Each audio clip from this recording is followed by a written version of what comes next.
Good morning guys, welcome to Shivansh commerce coaching classes. आज हम higher secondary मुख्य परीक्षा 2022 में जो अर्थशास्त्र का जो पेपर था उस पेपर के बारे में आज हम चर्चा करेंगे। इससे पहले जो मैंने वीडियो बनाया था उसमें मैंने जो वस्तुनिष्ठ प्रश्न थे 1 नंबर के, उनके बारे में मैंने आपको बता दिया था। आज जो है हम क्वेश्चन नंबर 6 से 15 तक, 6 से लेके 15 तक प्रश्न जो दो दो मार्क्स जिन पर आवंटित थे, उन प्रश्नों के उत्तर जब जो है लगभग 30 शब्दों में लिखना था, आज हम सिर्फ उन्हीं की बात करेंगे। प्रश्न क्रमांक 6 से लेके 15 तक। तो देखिए आप लोग इसका ध्यान से, क्वेश्चन नंबर 6 से लेके 15 तक। तो क्वेश्चन नंबर जो हमारा 6 था वो था हमारा, अर्थव्यवस्था की केंद्रीय समस्या क्या है। तो इसका जो आंसर है वो है अर्थव्यवस्था की केंद्रीय समस्या, पहला है किन बिंदुओं का उत्पादन किया जाए और कितनी मात्रा में। दूसरा पॉइंट था इसका, वस्तुओं का उत्पादन कैसे करते हैं। तीसरा है वस्तुओं का उत्पादन किसके लिए किया जाए। चौथा था इसका आर्थिक विकास, और पांचवा था पूर्ण बाजार की स्थापना। इसके बाद दूसरा जो इसका और में जो क्वेश्चन था वो था केंद्रीयकृत अर्थव्यवस्था एवं बाजार अर्थव्यवस्था में अंतर बताइए। तो इसका आंसर है केंद्रीकृत अर्थव्यवस्था एवं बाजार अर्थव्यवस्था के प्रमुख दो उत्तर निम्नलिखित हैं। पहला, केंद्रीकृत अर्थव्यवस्था में उत्पादन के प्रमुख साधनों पर नियंत्रण के पास होता है, इसका निकटतम उदाहरण चीन है। जबकि बाजार अर्थव्यवस्था के उत्पादन के साधनों पर नियंत्रण निजी व्यक्तियों के पास होता है। ये पहला पॉइंट है। दूसरा पॉइंट है केंद्रीयकृत अर्थव्यवस्था में उत्पादन का उद्देश्य अधिकतम सामाजिक लाभ होता है, जबकि केंद्रीकृत में उत्पादन अधिकतम निजी लाभ होता है। तो ये इसके दो पॉइंट थे।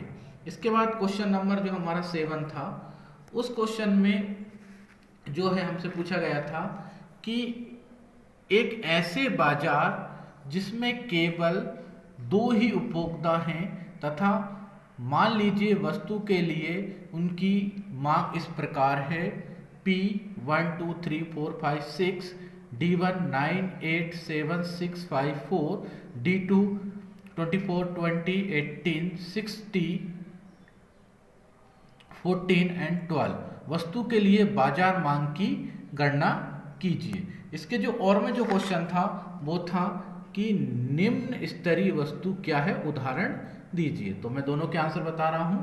तो इसके देखिए, बाजार मांग की गणना हम इस प्रकार करेंगे। सबसे पहले हम देखें P 1 2 3 4 5 6 लिखेंगे, D1 में हम 9 8 7 6 5 4 लिखेंगे, D2 में 24 20 18 16 14 12 लिखेंगे, और बाजार मांग में हम क्या करेंगे, 24 प्लस 9 को हम प्लस करेंगे तो 33, 20 प्लस 8 को प्लस करेंगे तो 28, इस तरह से 25 22 19 एंड 16 हो जाएगा।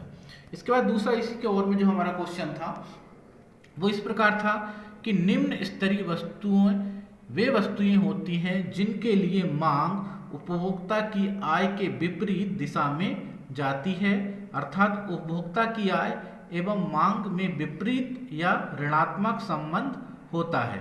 आय बढ़ने पर ऐसी वस्तुओं की मांग घट जाती है जैसे निम्न स्तरीय खाद्य पदार्थ, मोटे अनाज आदि। ये क्वेश्चन नंबर 7 का आंसर है। इसके बाद जो है हमारा क्वेश्चन नंबर 8 था कि पूर्ति की कीमत लोच क्या है, दीर्घकाल में एक फर्म की पूर्ति वक्र क्या होती है। क्वेश्चन नंबर 8, इसका आंसर बता रहा हूं, ध्यान से देखिए। पूर्ति की कीमत लोच वस्तु की कीमत एवं वस्तु की पूर्ति में अनुपातिक संबंध को बताती है कि कीमत में अनुपातिक या प्रतिशत परिवर्तन के कारण वस्तु की पूर्ति में अनुपातिक परिवर्तन पूर्ति की लोच कहलाता है। इसके लिए उदाहरण है पूर्ति की कीमत लोच। पूर्ति की मात्रा में प्रतिशत या अनुपातिक परिवर्तन अपॉन कीमत में अतिशत या अनुपातिक परिवर्तन। इसके और में जो क्वेश्चन था उसका आंसर है, एक फर्म का दीर्घकालीन पूर्ति वक्र व्युत्पत्ति दो भागों में कर सकते हैं। पहला है कीमत न्यूनतम दीर्घकालीन औसत लाभ से अधिक अथवा बराबर है, इस स्थिति में उत्पादक को लाभ होगा। ये चित्र के माध्यम से उसको समझाना था।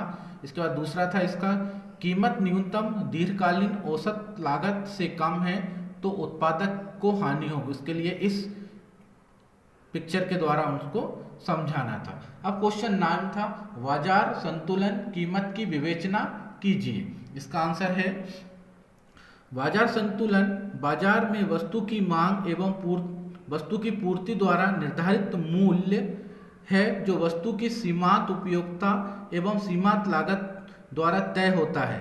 इसमें क्रेता एवं विक्रेता किसी भी प्रकार का परिवर्तन नहीं चाहते हैं। यह वहां उस बिंदु या निर्धारित होता है जहां वस्तु की मांग रेखा वस्तु की पूर्ति रेखा एक दूसरे को काटती है। इसके और में जो क्वेश्चन आया था कि निम्नतम निर्धारित कीमत क्या है, तो उसका आंसर देखिए, सरकार द्वारा किसी वस्तु अथवा सेवा के लिए निर्धारित न्यूनतम कीमत सीमा को हम निम्नतम निर्धारित कीमत कहते हैं।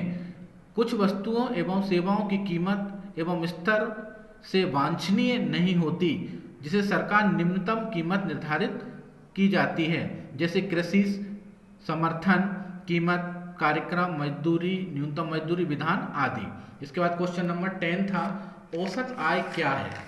औसत आय का देखिए यहाँ पर क्या लिखा है कि औसत आय किसी भी वस्तु के विक्रय से प्राप्त प्रति इकाई प्राप्त आय है, फर्म के लाभ हानि को ज्ञात करने में सहायक है। इसका फार्मूला होता है औसत आय इज इक्वल टू कुल आय अपॉन मात्रा। इसी के और में जो क्वेश्चन आया था कि अल्पाधिकार से क्या आशय है, तो इसका आंसर देखिए, अल्पाधिकार जब वस्तु की पूर्ति बहुत कम उत्पादक एवं या विक्रेताओं के हाथों में रहती है तो ऐसा जो बाजार है वो है अल्पाधिकार बाजार कहलाता है।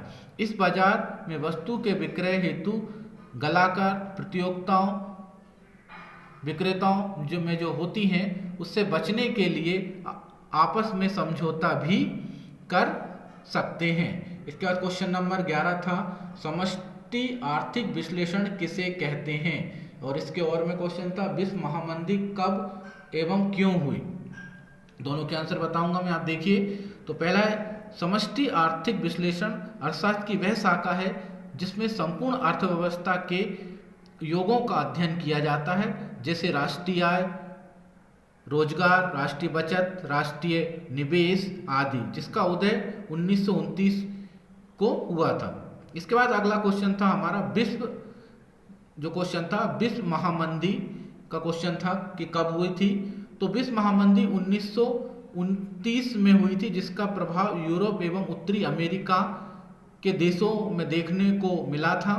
महामंदी का जो अति उत्पादन में जो वस्तुओं की कीमतों में गिरावट, अर्थव्यवस्था में रोजगार एवं निवेश स्तर घट गया था। ये क्वेश्चन नंबर 11 के आंसर है। इसके बाद क्वेश्चन नंबर 12, आय का सकल राष्ट्रीय उत्पाद क्या है, तो इसके आंसर मैं बताऊंगा आपको। तो एक वर्ष में उत्पादित समस्त वस्तु एवं सेवाओं के अंतिम मौलिक मूल्यों के योग को हम सकल राष्ट्रीय उत्पाद कहते हैं। ये इसका आंसर था। इसके बाद है क्वेश्चन नंबर 13, वस्तु विनिमय प्रणाली क्या है। तो देखिए इसका आंसर, वस्तु विनिमय प्रणाली वह विनिमय प्रणाली है जिसमें वस्तु एवं सेवाओं का क्रय विक्रय वस्तु एवं सेवाओं के माध्यम से होता है। भारत में गांवों में आज भी ये प्रथा प्रचलित है। इसके और में जो क्वेश्चन आया था कि मुद्रा के प्रमुख कार्य, तो यहाँ विनिमय का माध्यम, मूल्य, मापक। इसके बाद क्वेश्चन नंबर 14 जो था वो था, क्या राजकोषीय घाटा आवश्यक रूप में स्फीतिकारी है और क्या बजट क्या है, तो इसका आंसर मैं बताऊंगा। एक क्वेश्चन का आंसर बता दे रहा हूं यहाँ पे। बजट सरकारी आय व्यय का वह लेखा है जो प्रति वर्ष आगामी वर्ष के लिए बनाया जाता है। इस प्रकार यह वार्षिक वित्तीय ब्यौरा है। बजट अनुमानित होता है। यह एक ही वित्तीय वर्ष के लिए होता है, जिसका प्रभाव आने वाली काफी सालों तक रहता है। इसके बाद लास्ट क्वेश्चन था हमारा 15 2 मार्क्स का, खुली अर्थव्यवस्था किसे कहते हैं। तो देखिए खुली अर्थव्यवस्था वह अर्थव्यवस्था है जिसमें विदेशों से व्यापार पर किसी भी प्रकार का प्रतिबंध नहीं होता। अर्थात खुली अर्थव्यवस्था वह है जो अन्य देशों के साथ वस्तुओं और सेवाओं में व्यापार करती है और जो बहुधा वित्तीय परिसंपत्तियों में होती हैं। तो इस तरह से ये हमारे 2 मार्क्स के क्वेश्चन कंप्लीट हो गए। Thank you.